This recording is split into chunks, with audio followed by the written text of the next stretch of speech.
if this is on the screen here in front of me. Can we get that up?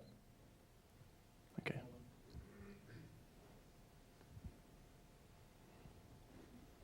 You become what you think about most of the time.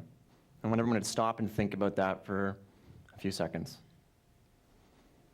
This philosophy was first introduced in 1950 by a gentleman named Earl Nightingale. It was later adapted by Brian Tracy to add most of the time. And if you think about it, if you put your thoughts into action, then your inner world reflects your outer world. Now, when I first introduced this Tyler Mazereeuw as the Canadian Football League, or if you didn't see my picture before, or it's actually just the head of myself in the program, you may have thought a big, giant football guy was showing up. That's not the case, and from my physique, I don't look like the average football player. However, I did have a star moment in 1991 in the London Minor Flag Football Championships, and this was the tail end of my career, I'll call it. But I didn't give up there. And today I want to talk to you about my linchpin, my passion, and when you put your thoughts into action, anything's possible. I still don't have a screen up here. So when you think of professional sports entertainment, you may think of big events like the Grey Cup, the Super Bowl, FIFA World Cup, the Olympics, and you may think of big-time athletes. And many of you will know that Tiger has been incredibly successful throughout his career, and he's earned over $123 million in earnings. But what's even more interesting, he's earned over $1 billion in corporate endorsements and sponsorships over the course of his career. The sponsorship landscape in the Canadian marketplace is $1.57 billion. It's $20 billion in North America, and globally it's $53.3 billion. Now, Tiger is certainly contributing to that, but there's a few other athletes that have also made their mark on the field, on the ice, on the courts, but more importantly, what you may see through commercials or on a box of Wheaties. This guy looks pretty familiar. He's sporting a Breitling watch there. If you look at his salaries and winnings, which have gone down a little bit over his career and recently just ended up finishing his career with the LA Galaxy, $2.35 million compared to $46 million annually in corporate endorsements. This guy also looks familiar. He's recently started a number of new commercials, King James they call him. Before he stepped onto the court, and he was in high school, he signed a $90 million contract with Nike, just shy of Tiger Woods' first endorsement deal of $100 million. Peyton Manning, Papa John's commercial, big salaries, endorsements not as much, but you can start to see the correlation. And if you watched Wimbledon recently, and the historic win by Andy Murray, the passion that exists with that crowd, he currently has about $8 million in endorsements, but the experts predict that could jump to over $20 million with his win. Now, I couldn't end off with Andy without talking about hockey in this country, and arguably the biggest star. You'll be surprised to see his salary in comparison to corporate endorsements versus athletes south of the border. So big salary on average, but $4 million in endorsements. And I think that stems from the culture of sport in Canada. Someone in the previous presentation mentioned that we're shy by nature, and we don't celebrate our athletes like they do south of the border. And typically in individual sports that are global in nature, you tend to see more endorsements at a more global level. And you can see there the little guy in a Tim Hortons commercial, and this is where Tim's is tying it together with the shared love of passion. In the NHL, there's only 2 other players that break the $1 million mark. Alex Ovechkin has 2.5 million endorsements, and Taves is 1.2. Every other player is less than $1 million in endorsements. So I think Tiger Woods wears the red shirt, I think, for passion. He's probably one of the most passionate guys, and based on the earnings that he's earned over his career, I don't think he needs to play for the money. I think there's something much deeper, much more impactful. And Tiger and I actually have 3 things in common. At one point during my career, we were both managed by the same guy, Mark Steinberg, is his agent. He oversaw the Canadian region of International Management Group, which is a global sports and marketing firm that I worked for. We both earn our living through corporate sponsorship, corporate endorsements, and we both use passion to help drive us forward. So I want to talk about Beckham, and there's a little guy on the right there.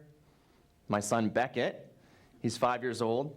And these guys have something in common. One, they both have major sponsors in Herbalife and Tim Hortons. Now, one is probably a 7-figure deal. Well, Tim Hortons is maybe $500, and you get the whole 5-year-old team with that. David Beckham's passion, probably pretty broad, become one of the greatest soccer players in the world, his brand.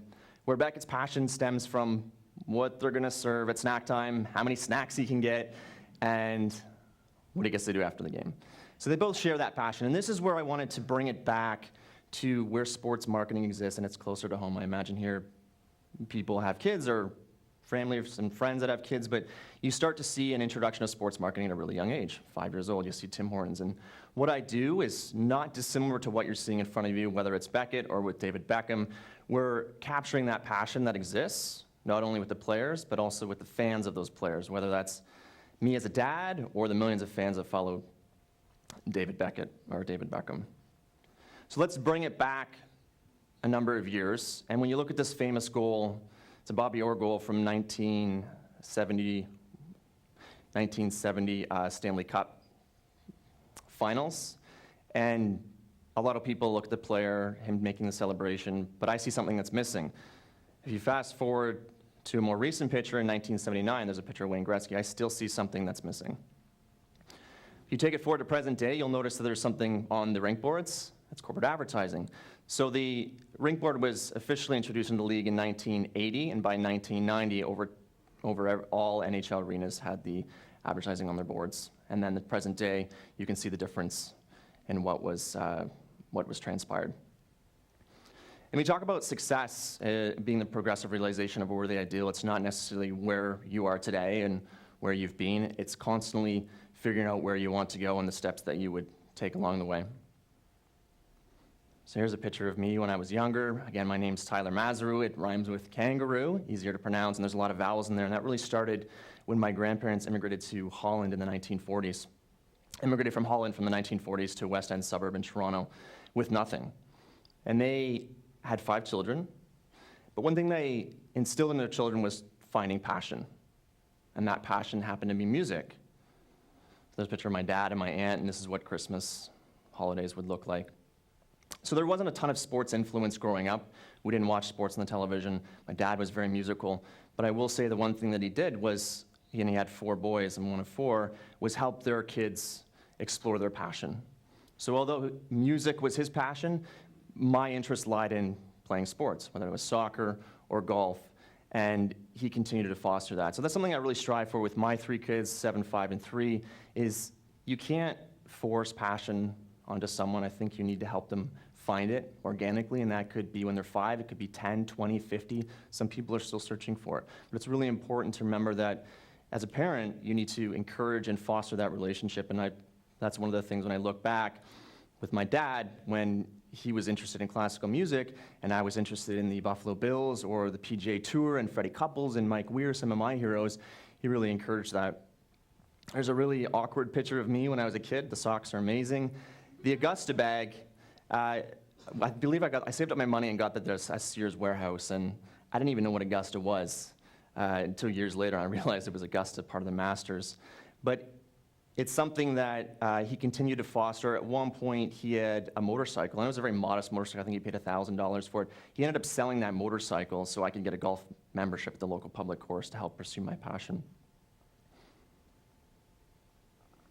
So that's, growing up and finding golf and trying to figure out what I wanted to do. I started spending more time at the golf shops, trying to trade in my golf equipment. I didn't realize till years later that it wasn't the equipment, it was my actual swing. That was the issue. And I remember driving down in the winter on my bike and spending time and learning the business of the golf world and asking them if I could clean their clubs so I could stick around. And my goal at that point was to become an owner of a golf shop. Based on my limited knowledge, my experience, my passion was growing, but I didn't know where I wanted to be, and my goal in life was to own a golf shop. And it wasn't until,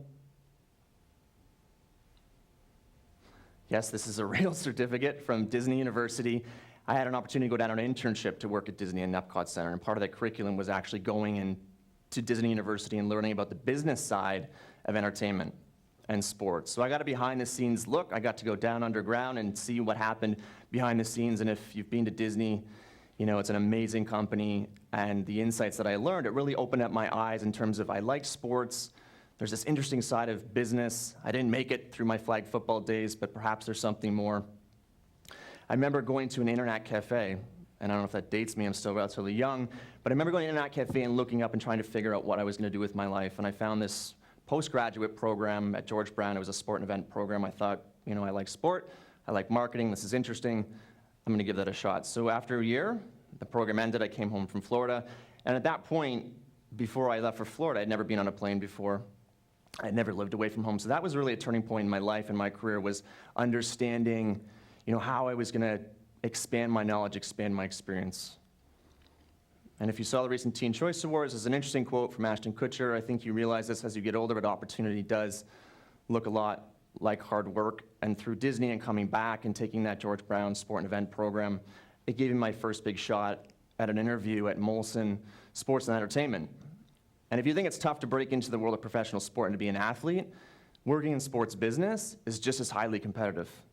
Everyone, ranging from former athletes to business majors to everyone wants to work in sports. They believe it's one of the places to be, and I'll get into reasons why it's more difficult than you'd think. I remember a story. I had an interview with Molson. I was living up at Yonge and Eglinton in Toronto at the time. I'd taken the subway down to the interview, and I remember feeling pale and sick. I wanted it so bad. It was a beer company, and they had a sports and entertainment division within the beer company. And I remember stopping at Shoppers Drug Mart to buy Pepto-Bismol tablets, and I'd recommend stay away from the tablets. The liquid's much better. But to calm me down, I ended up getting the second interview, and I remember going in, and he'd asked me if I was doing for that weekend, and did I want to come down to the Molson Indy? It was a Grand Prix champ car race. And I showed up thinking that I had got the job. Little to my surprise, there was 3 other candidates, looked like me, standing there, giving me a blank stare. We looked at each other, and we thought this was some sort of game of Survivor in terms of the job interview. 3 days later, suffice to say, I ended up getting the job, and that sort of landed me, where I am today. Here's a picture of me recently in Winnipeg on the field. Now, when I tell people I work in sports marketing, this is what they think I do for a living. Hang out on the fields, hang out with the athletes, sitting in the locker room. But for every moment that I'm on the field, 80 to 95% of my time is spent in the office, on the road, getting up early in the morning and working hard. So, Canadian Football League, one thing I would say is that our fans are super passionate. If you've been to Saskatchewan or you talk to someone from Regina, you know what they care about, what they're passionate about is sponsorship, or the fans of Saskatchewan. And I like to say that advertising shows your consumer who you are, while sponsorship shows you what you have in common. So my job is to amplify that passion of not only the fans, but the players, and take that out to the corporate marketplace to develop stories. Here's Anthony Calvillo, who's one of the greatest football players of all time in professional sports. He's passed for over 80,000 yards. I would say CFL players on average make less than $100,000 a year. Not many people know that stat. They often have second jobs. So these are the guys that are super passionate on the field, but they're just as passionate off the field and in the community. We were recently out in Moncton for an event with a major sponsor, and the partner had invited us back to their home for a lobster boil. And they invited Anthony Calvillo and Henry Burris, who's another quarterback. And I remember pulling into the subdivision, and there was a number of kids waiting on the porch, and they were super excited. They heard that this rumor that the Grey Cup was going to be there and 2 athletes were going to be there. So it was really surreal to see these athletes interact in real life with just average people. And it was something out of a commercial, and the kids kept coming and coming. So these guys ended up going out on the street and playing touch football, which is the local kids, and they ended up playing some hockey as well. So my goal is to, capture the passion of the fans as well as the athletes, and then ultimately you end up here in a corporate boardroom.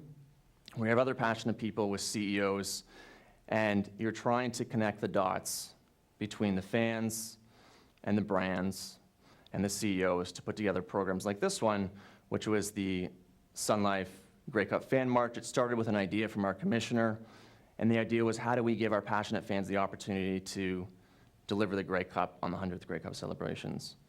So we started off at the top of Toronto. It started with 1,000 people. We weren't sure what to expect, and it grew into 10,000 people down the streets of Yonge Street and ended up at the Rogers Centre.